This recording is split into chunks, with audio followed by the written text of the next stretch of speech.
Hello friends, Canva pro की series में आपका स्वागत है।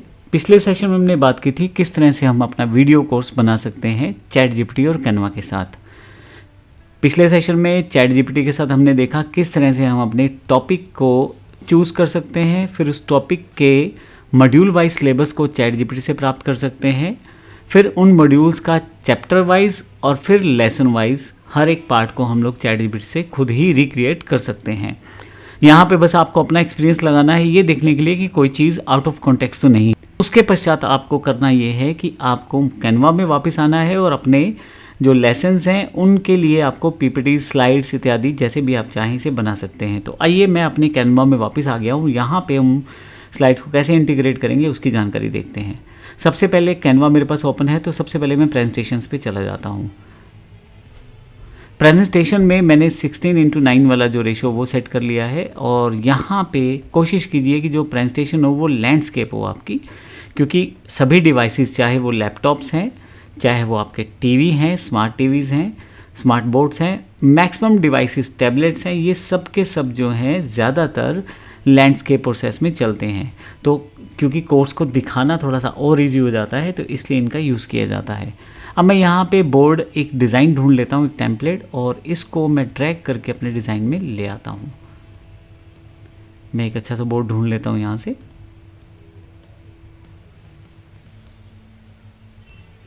अब देखें, मैं यहाँ पे इस डिज़ाइन को सेट किया और अप्लाई कर दिया। ऑल 14 पेजेस को मैंने अप्लाई कर दिया है अपनी पीपीटी में, क्योंकि इसमें 14 से ज़्यादा पेजेस है। सबको डिफाइन कर दिया। मैं चाहूँ तो बदल भी सकता हूँ, दूसरा भी ले सकता हूँ प्रोसेस, जैसा चाहूँ वैसा।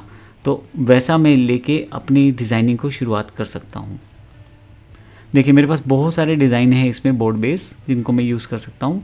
ये मेरा स्टाइल ऑफ वर्किंग है, आप जैसा चाहें वैसा आप यूज़ कर सकते हैं। मैंने अब दूसरा फॉर्मेट चेंज किया है, तो अब देखें ये अलग तरह का मेरे पास डिज़ाइन आ गया है।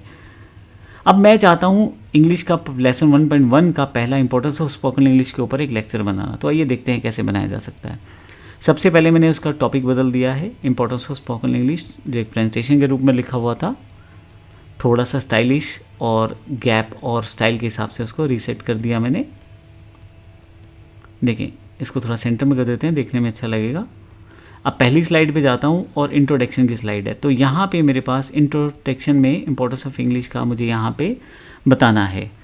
तो मैं यहाँ कंट्रोल वी करता हूँ। जैसे ही कंट्रोल वी करूँगा तो मेरा टेक्स्ट यहाँ पे आ जाएगा। इसको थोड़ा सा रीसाइज कर लें ताकि वो बोर्ड बेस्ड डिज़ाइन के अंतर्गत आपका सेटअप हो जाए। देखें, कुछ चीज़ें मैं अपने अकॉर्डिंग एडजस्ट कर सकता हूँ। अभी मैंने कुछ चीज़ें हटा दी हैं यहाँ से। एक बार दोबारा देखते हैं इसको। क्योंकि टेक्स्ट वाइट था तो मैंने इसका कलर ब्लैक कर दिया है। थोड़ा सा रीसेट किया डिज़ाइन को, और यहाँ पे थोड़ी सी सेटिंग मुझे करनी पड़ रही है ताकि टेक्स्ट जो है वो आउट ऑफ कॉन्टेक्स्ट ना जाए और सब चीज़ें सामने की तरफ रहें। जैसा अलाइनमेंट आप चाहते हैं वैसा अलाइनमेंट दे सकते हैं और उस अलाइनमेंट के अकॉर्डिंग इसको रीसेट किया जा सकता है। इस टेक्स्ट को डुप्लीकेट पेज बनाता हूँ मैं यहाँ से, और फिर इसके बाद 1.2 अगला जो है बेसिक ऑफ इंग्लिश प्रोनाउंसिएशन, उसका स्लाइड पे मैं कॉपी पेस्ट कर देता हूँ। देखें, एक तरह से मैंने एक साइज सेटअप कर लिया है, उसमें बारी बारी से मैं अपनी स्लाइड्स को ऐड करता जा रहा हूँ। ये देखें, थोड़ा सा साइज सेट करते हुए फिर से साइज थोड़ा सा बड़ा कर देते हैं इसको, और इसका कलर जो है थोड़ा सा मैं अलग कर देता हूँ हेडिंग का, ताकि दिखाई आराम से देता रहे। फिर इसका एक डुप्लीकेट पेज फिर से बनाया है मैंने। फिर से मैंने एक और स्लाइड लिया है, ये तीसरा स्लाइड है मेरा। ध्यान रखिएगा जब आप कॉपी पेस्ट करेंगे तो सब पे हो जाएगा वो कलर, इसलिए इसको ध्यान रख के कीजिएगा। इसको मैं फिर से ब्लैक कर देता हूँ। टेक्स्ट बॉक्स की सबसे बड़ी इंपॉर्टेंस फ़ायदा ये रहता है कि आप आसानी से इसको टेक्स्ट को रीसेट कर सकते हैं अपनी प्रेजेंटेशन के अकॉर्डिंग। फिर से एक डुप्लीकेट पेज और। देखिए, बारी बारी से मैं इन सब को यहाँ से उठा के वहाँ पे पेस्ट करता जा रहा हूँ।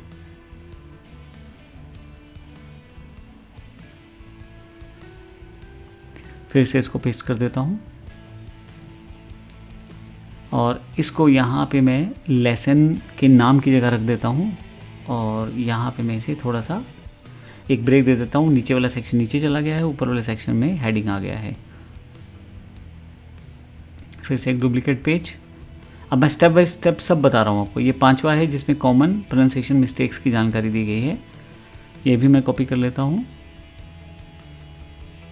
और इसको भी मैं पेस्ट कर देता हूँ। जो नहीं चाहिए उसे हटा देता हूँ यहाँ से मैं। एक ब्रेक देके बाकी कंटेंट नीचे कर देता हूँ और बाकी कंटेंट जो है ऊपर रह गया है। अब देखिए इस तरह से मैं पूरा अपना लेसन प्लान तैयार कर रहा हूँ इस प्रेजेंटेशंस के थ्रू। अब ये मेरी प्रेजेंटेशन थी, अब मैं इसको हटा देता हूँ और इस डिज़ाइन को मैं यहाँ पे किसी पर्टिकुलर डिज़ाइन को सर्च कर सकता हूँ, जैसे थैंक यू। बोर्ड शुरू में था, एंड में था, अब मैं इसको थैंक यू का एक जाते हुए चाहता हूँ जब चैप्टर ख़त्म हो तो थैंक यू का एक मैसेज वहाँ शो किया जाए। तो लीजिए मैंने ये यहाँ पे एलिमेंट को लगा दिया है थैंक यू को, तो थैंक यू मेरे पास आ गया है। इसका कलर थोड़ा सा अच्छा कर लेते हैं ताकि वाइट बोर्ड या जैसा बोर्ड का बैकग्राउंड कलर है उसके हिसाब से सेटअप कर लेते हैं। अब फिर से मैं फिर से कुछ स्टाइलिश सा एलिमेंट्स ढूंढने की कोशिश कर रहा हूँ। देखिए यहाँ पे मैंने बुक्स को टाइप करके रिसर्च करना शुरू किया है। सभी प्रो एलिमेंट्स को मैं यूज़ कर सकता हूँ, मेरे पास प्रो प्लान है। आप जैसा प्लान यूज़ करें उसके अकॉर्डिंग वर्कआउट कीजिए। तो देखिए मैंने यहाँ पे किया क्या है, बुक्स के डिज़ाइन को सेटअप किया है। अब एक बैकग्राउंड कलर में यहाँ से डॉक्यूमेंटेशन कलर की तरह चेंज कर लेता हूँ। यहाँ देखें मैंने चेंज कर दिया उस कलर को। फिर से थोड़ा सा टेक्स्ट को सेटअप करते हैं।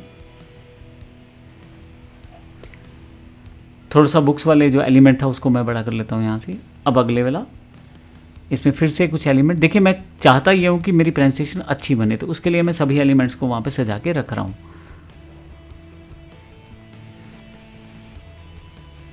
स्पोकन इंग्लिश का ये प्रोसेस है, तो स्पोकन इंग्लिश से रिलेटेड चीज़ें मैं ढूंढ रहा हूँ ताकि देखने में और समझने में थोड़ी सी अच्छी लगें। ये एलिमेंट मुझे अच्छा लगा, मैं इसको ड्रैग करके अपनी प्रेजेंटेशन में ले आता हूँ और उसको थोड़ा सा साइज़ रीसेट कर देता हूँ। इसका मैं कलर थोड़ा सा सेटअप कर देता हूँ इसका। और यहाँ पे फिर से ये मेरे पास ये कलर ठीक लग रहा है तो इस कलर को फाइनल कर देता हूँ यहाँ से मैं। फिर से एक और एलिमेंट में यहाँ ऐड कर देता हूँ।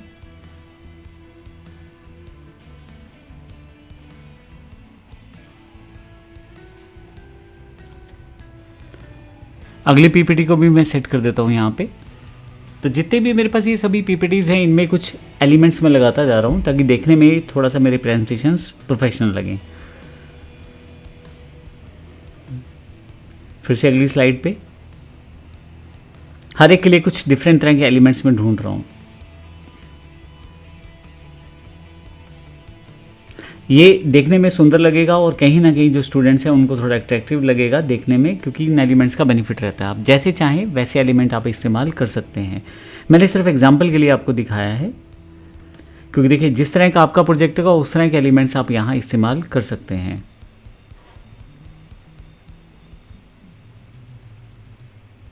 ये देखें, तो टीचर का एक मैंने छोटा सा ग्राफिक ऐड कर लिया है।